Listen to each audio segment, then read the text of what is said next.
I want to thank IILM and Harvinder Singh who invited me a few days back, and I can never say Harvinder to anything he asked me to do.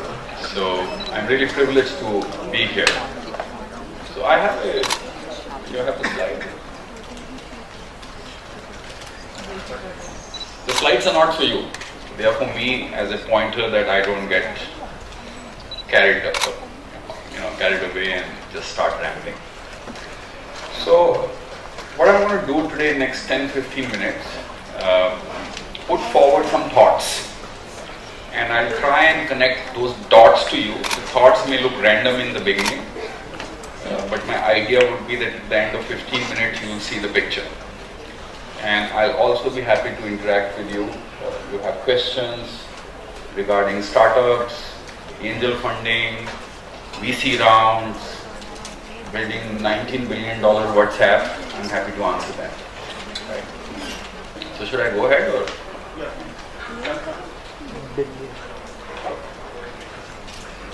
Before they set it up, if anyone has any question, I'm happy to take. So tell me, how many of you have ever worked in your life?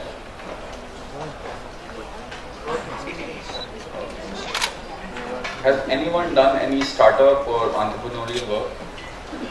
Only one. Have some of you done internships in companies?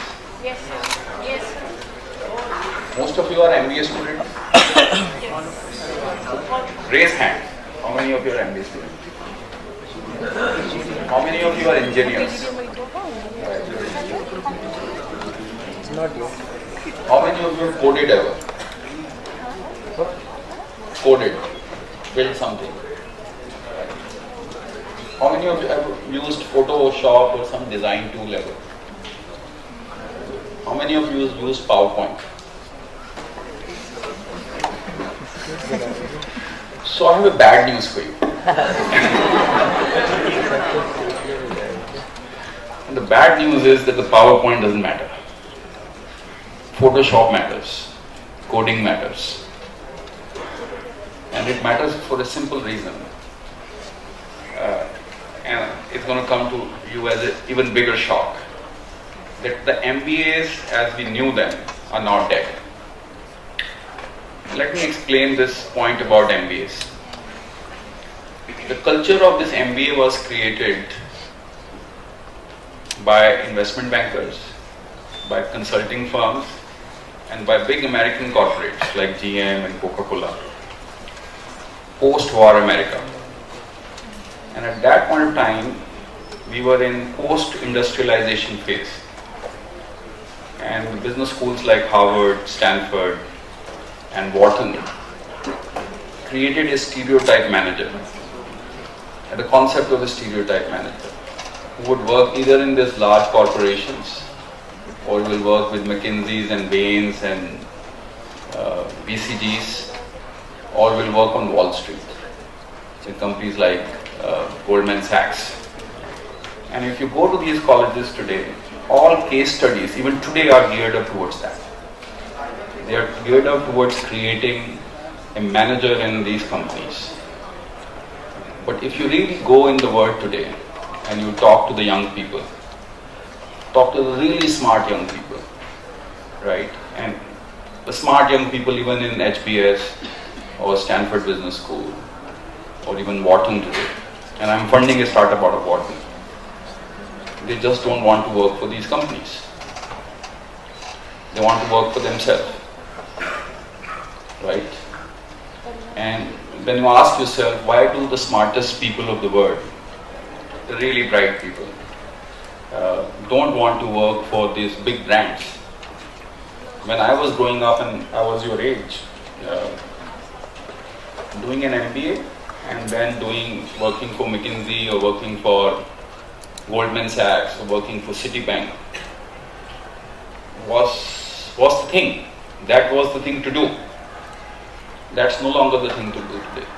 The thing to do today is to build next Facebook, to build next WhatsApp, or to build next Flipkart, or to build next Zomato, right? How many of you agree with this? Right? And then you ask yourself, and really ask yourself deeply and introspect, should you be doing MBA? Okay? So, before I get carried away, I wanted to take to the second thought, and we'll connect these dots.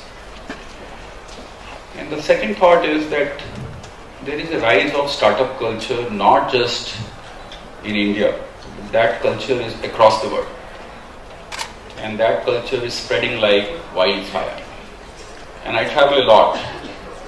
I travel to Singapore, I go to China, I go to Korea, Japan, Berlin, Hamburg, London, Oxford, and multiple cities of the US.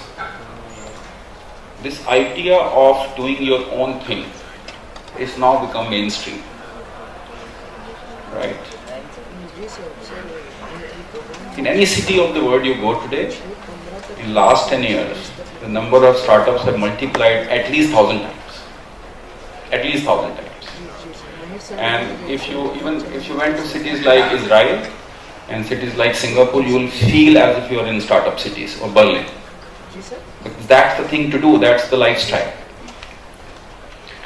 So, the point I'm trying to make is that it's a global rising mega trend. And it's a big trend. Most of the employment and most of the savvy governments across the world acknowledge it, will now be created by startups, not by the big companies. What's going to happen over the next 20 years is the jobs as we knew in large big companies are going to disappear. Most of the job creation is now going to happen in smarter, younger, nimbler, 5% teams, 20% teams, 50 people teams. And we have to ask ourselves, are we equipped to work in that environment? And what kind of skills we need to have that? So that's a very big trend. The other big trend is the rise of the tech culture. And it started with the invention of the chip, right? And that's where the word Silicon Valley has come. Chip is nothing but silicon, right? Silicon is, in Hindi word, rate, mitti. So it comes from that, and on that chip there is some IP. And if you looked at Silicon Valley, early Silicon Valleys in 60s and 70s, and that's when these chip companies came, Intel of the world. And a lot of wealth got created because that was the new things to do. Then came companies like desktop companies, Apple, Microsoft, IBM. Huge amount of value got created around those companies. But those companies either shut down, many of them, or changed. Then came the internet wave, the web wave as we knew it. And it created next generation of companies. Companies like Yahoo, AOL. And even that way passed. And Google is also creation of that way. Then came companies like Facebook.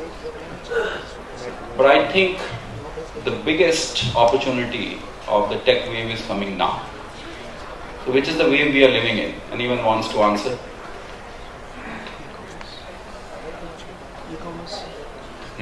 Anyone wants to even hint? Say, which is the tech wave we are living in? What kind of e-commerce? Yeah, so we are living in a mobile age, right? Half the humanity has mobile. Half the humanity is now accessing internet on mobile. And very soon, in the next 5 years, everyone would have mobile. And that's where, especially in a country like India, 80-90% of our population would access internet on mobile through smartphones. And that's a huge tech wave, right? It changes everything. From the way we prepare for our exams, from the way we search for our jobs, the way we hunt for our house, the way we transact with our banks. It changes everything. But I believe even a bigger wave is in the making. And that's the new wave which we call Internet of Things and wearable technologies. So now, with next generation of technology, things are going to get embedded in our bodies, and everything that we know, the refrigerator, the car we drive. Have you heard of things like connected drives? Connected cars, right? So every object today, the chair here, the microphone here, the power sensing equipment, they all want to talk to each other. Right? That's the world we are entering into. So what's the point I'm making? The point I'm making is that we are in a huge mega trend. And we're just beginning to scratch the surface of that. It's not the end of the tech cycle. It's just the tech cycle. And what do smart people want to do? Smart people, according to me, don't fight the trends. They ride the trends. Right? So if you look at two big trends, which I sort of articulated, let me see if it works. How does it work?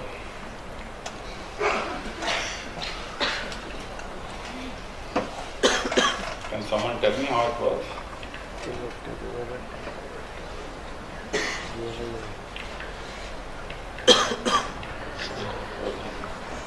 Yeah, I got it. So, So I was talking about this, the technology, rise of the technology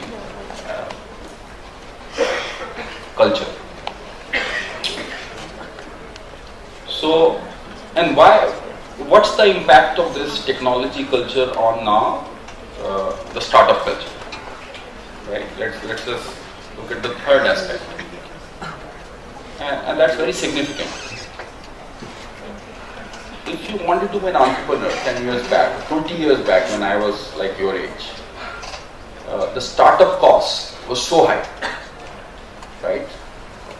You had to buy a factory, you had to have, bank loans, you needed to get some license from the government, you needed some godfathers, right? In the tech world, all of that is evaporated. It's not the requirement. 2 or 3 smart people sitting in a garage or sitting anywhere in the world can change the world. With the power of an idea, with an ability to code, an ability to distribute their thoughts in the form of an app or a product seamlessly. Right? So what has it done? It's brought down the cost of doing a startup to almost zero. In fact, that's what the best ecosystems in the world do. They bring the cost of experimentation to zero. Right? What are the other costs involved with doing a startup? The other cost involved doing with the startup is social shame, which is very big in India, for example. It used to be. What if my startup doesn't work? Can I get back into the job market? Right? Can I do another startup? Will someone else fund me if my startup didn't work? Would McKinsey still hire me? And I can tell you, and I'm involved with many hirings across many different boards, today that's not shame across the world. The smartest people that McKinsey is hiring or Goldman is hiring or any smart company or Flipkart is hiring in India or Jabong is hiring, they all have people who failed in the startups. Right? Because these companies value their entrepreneurial experience. They value what they bring to the table when they go in a big job. So, what am I trying to say? I'm saying the cost of experimentation in the form of social shame is disappearing, right? And it's disappearing even in India, right? Today, no one wants to really work with Tatas and Birlas and Reliances of the world. Won't you rather be aspiring to work with Zomatos or Flipkart or Snapdeal or WhatsApp kind of companies? Right. The last is now, for the first time in our history,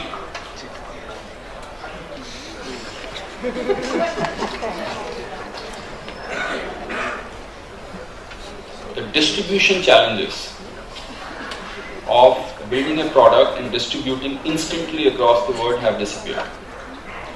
So you can get onto a Facebook platform or iTunes platform or Android Play and distribute your product instantaneously. And that's a huge advantage to entrepreneurs For entrepreneurs, the cost of doing startups has come down. The distribution challenges have been eliminated.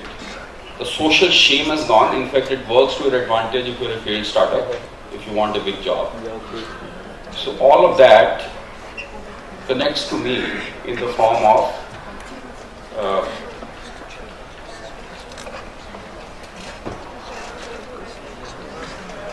I don't know. Okay, I talked about this. So this is the last point. The last point is within the tech now, or within the tech entrepreneurship, what's the biggest opportunity? Where is it that will create biggest value? Right? There's so many opportunities. You can build a mobile app, you can build a game, you can solve some SaaS problem for enterprise customer. Where is it that you have the biggest problem? So I think the biggest problem is if you can now leverage this historic opportunity to go global. Build something that can cut across physical boundaries. Right? And it all needs today imagination. So for me, the biggest opportunity or the value will be created when tech meets a global mindset and an entrepreneurship of a startup. So I want to give you two stories to end this talk. One is the company I invested in. It's called Viki, V-I-K-I. I met this team 3 years back. Fresh out of Stanford, very young engineers. And they had a notion and an idea that crowdsourcing could be brought into subtitling for videos. Right? And when I got into that company, the company was valued at just sub $1 million because it was an idea, smart engineers going to work on it. We sold that company last year, within 3 years of its inception, to a very big Japanese group for all cash, 225 million, within 3 years. And what did they do? They just an idea and they created a global footprint and a proof that this business can become big. Another company, you all heard of WhatsApp. April of 2013, I had a meeting with the founders and the team of WhatsApp. And we had taken our startups to the valley. And we were chatting and sort of in those chats, I got to know that they had rejected $1 billion offer to buy them at $1 billion offer Google had given them. April 2013. I revisited WhatsApp this summer, and you know the outcome. That company got sold for $19 billion. So what is that company? 3-year-old company built by two engineers. All they had were 40 engineers sitting in a garage kind of a setup, even now when I went there, who built a global business, a tech business and a startup culture. $19 billion outcome. So you decide. Future is yours. Thank you very much.